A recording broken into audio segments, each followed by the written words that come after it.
difficult question because it goes back to my roots. Was the major milestone Most of the kids wants to become a TikToker, Instagram influencer. that led you to where you are now?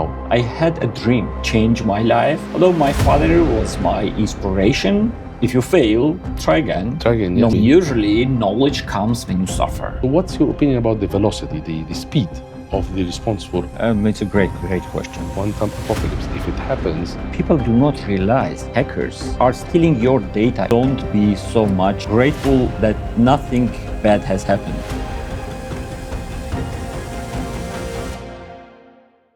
In a world driven by complexity, leadership needs more than technology. It needs clarity, oversight, and control to enable governed digital execution, architecting trust in the digital era.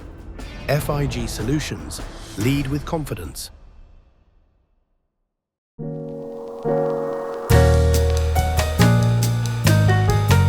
welcome Komitas to GRCAST. GRCAST is our small or mini podcast on the side of GRC Summit Egypt. And for our audience, I really would love them to get to know more about you. And I find your career, especially that we talked outside, very, very interesting. So can you share with us briefly, like, what was the major milestone, whether professionally or personally, that led you to where you are now in your own position? Thank you so much for the invitation and for this chance to be part of this interesting podcast. It's really a pleasure.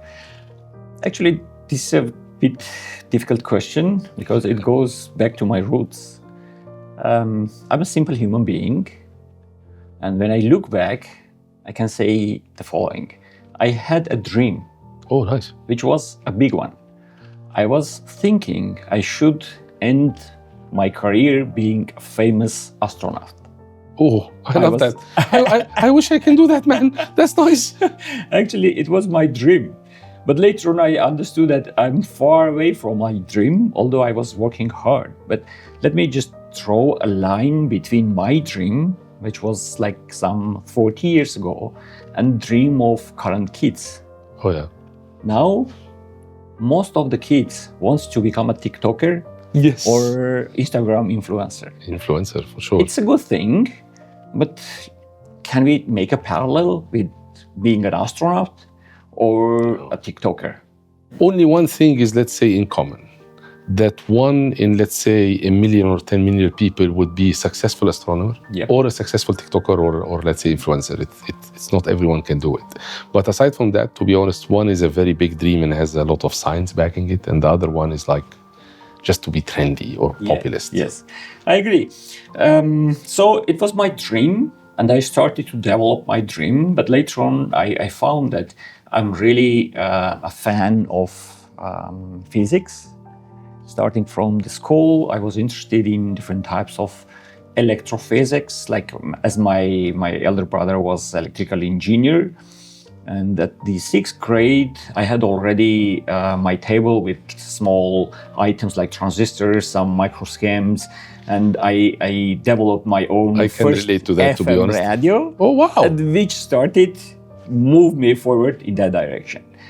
Then I graduated Yerevan State University. My background is applied physics. I have done my PhD in the field of laser physics and optics communication.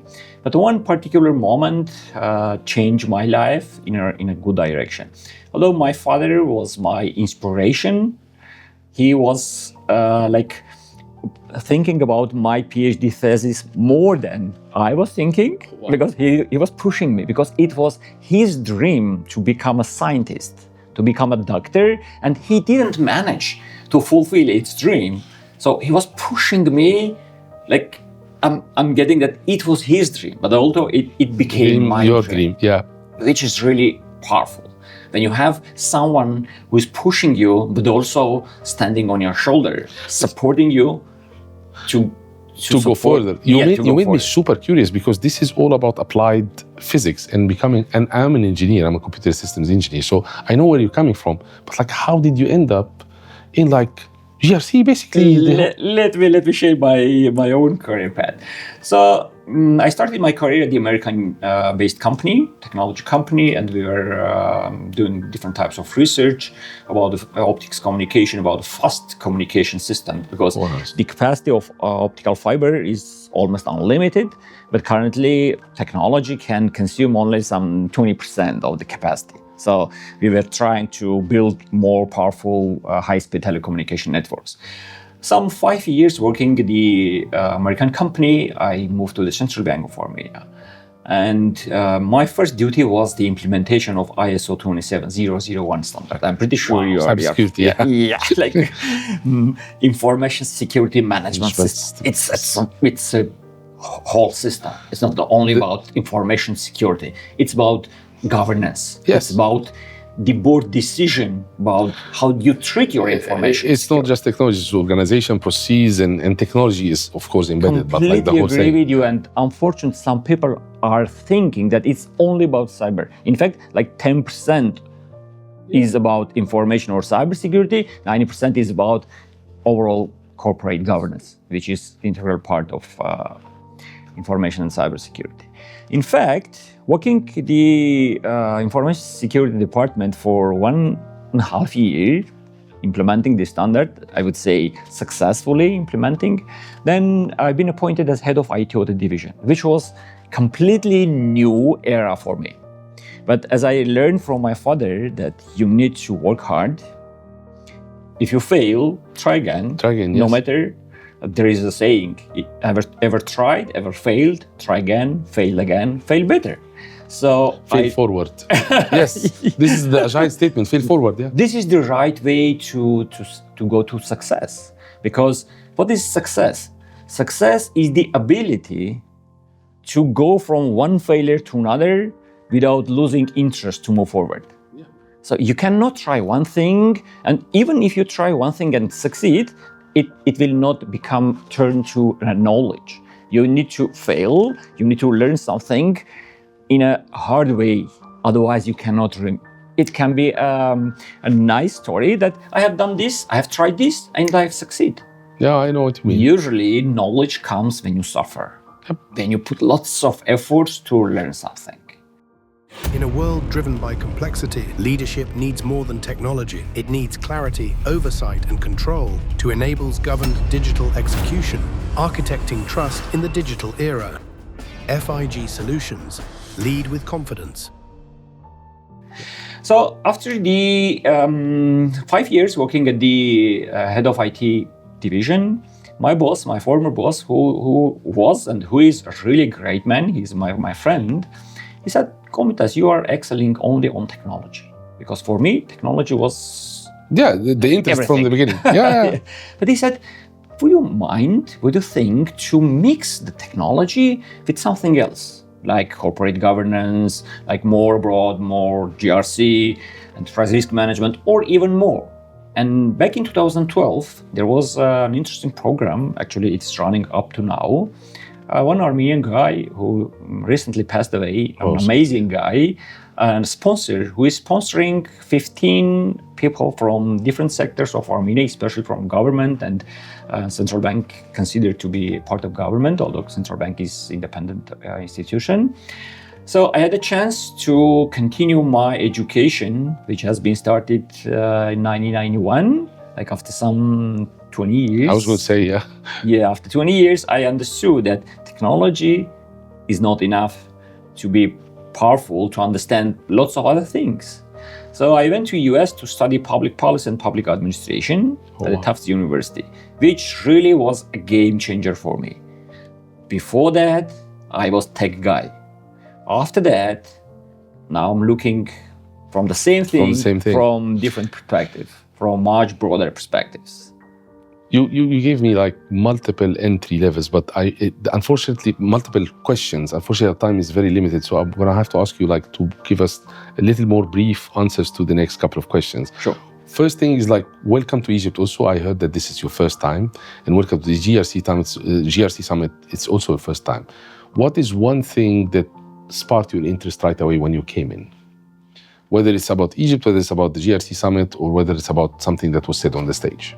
Actually, it's both, because I'm traveling quite a lot and I've been only at the airports of Egypt. Yeah, you told So me. Yeah. being here, it's a real honor. And so thank you. with We're the honored to have you. professionals like you and some other friends, colleagues.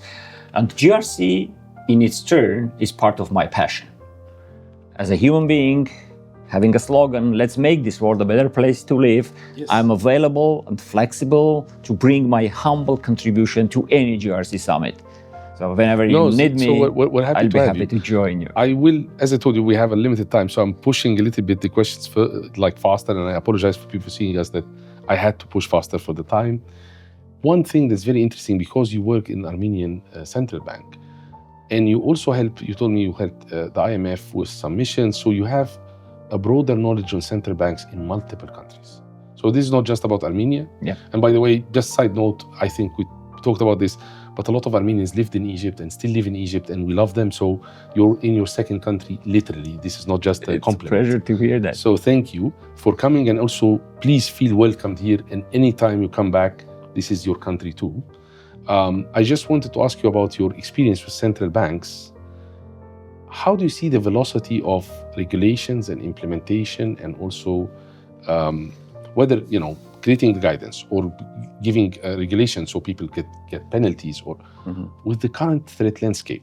Mainly 2 points: AI and post-quantum cryptography, because banks is with critical data that is encrypted. You know better than me, you're an expert. So what's your opinion about the velocity, the speed of the response for central banks? And it's not about Armenia, because again, these are national things we don't talk about. I'm just generally speaking, how do you feel about the general topic in the central banks? It's a great question. The best question I have ever heard. Thank you. To be short, central banks, all the central banks, the entire world is behind of the development. This is my humble opinion, although I understand quantum very well. Still, yeah, but I can tell you, this is not a surprise to me. Yesterday, I was also with another guest in our podcast, and I even called it the quantum apocalypse, if it happens. And I love to put the punchline again, quantum apocalypse. If it happens, then in a flick of a hand, yeah, all data will be decrypted. Also, people don't get it that with quantum, it's not about finding the decryption key, it's also about decrypting the data as fast as the speed of light. Yeah. It's not even a joke. You're a physicist, I'm saying the truth. One particular moment I would like to highlight. People do not realize that hackers, cyber criminals are stealing your data, even encrypted today, yes. And they will wait some 10 years after having that crypto everything, they will decrypt your data, which is encrypted, and you think that you are safe. Your data is everywhere, including some cloud servers. Yeah. You are happy that it's encrypted, but I can decrypt it after 5 years. Yep. And it will still be valid because financial transactions. Of course. So that leads me to my last and final question. Although I enjoyed this, I would love us to stay longer, but it's about the time of each episode. What would be your message to the boardroom? And just to be clear, this is not the boardroom of the Armenian Central Bank. Yep. The main reason I'm stressing that is that you have a public position. So I want to explain to our audience for a bit. You have public position, so these kind of statements are really like political. We're not here into politics. We're here peer-to-peer professionals. So any boardroom, not just central bank, maybe in a corporate, maybe in a bank, maybe in an insurance company. I wouldn't mind even in a bakery, but I don't think they have data that we care that much about. Who knows? Maybe secret petit pain kind of recipe. Who knows? But what I mean is, what should be the punchline we say to our boards and board members about the new threat landscape, whether AI or quantum or whatever comes out. You never know what's AI. A lot of people don't know that AI and quantum are married. That's another story, another beast or dragon. But what should we tell them in a one-liner? What would you like to tell them now, straight to the camera?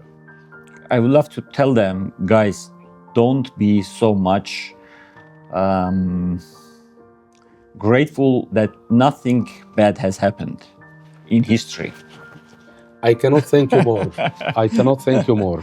Thank you so much. Because it's always the same thing. They say, oh yeah, but you guys are, let's say, overinflating risk. When in reality, it is a big risk. We're just lucky it didn't happen yet. Yes. And it doesn't mean tomorrow your company, your organization cannot be completely down. Yeah. And no one knows how long. Yeah. Komitas, thank you so much. Thank this you was so much. very, very really enjoyable. And I'm happy to here. have you here. And hopefully we see you back again in 2027. Thank you. It was a pleasure meeting you. Thanks. Here too. Having part of this nice conversation. Thank you. Thank you so much.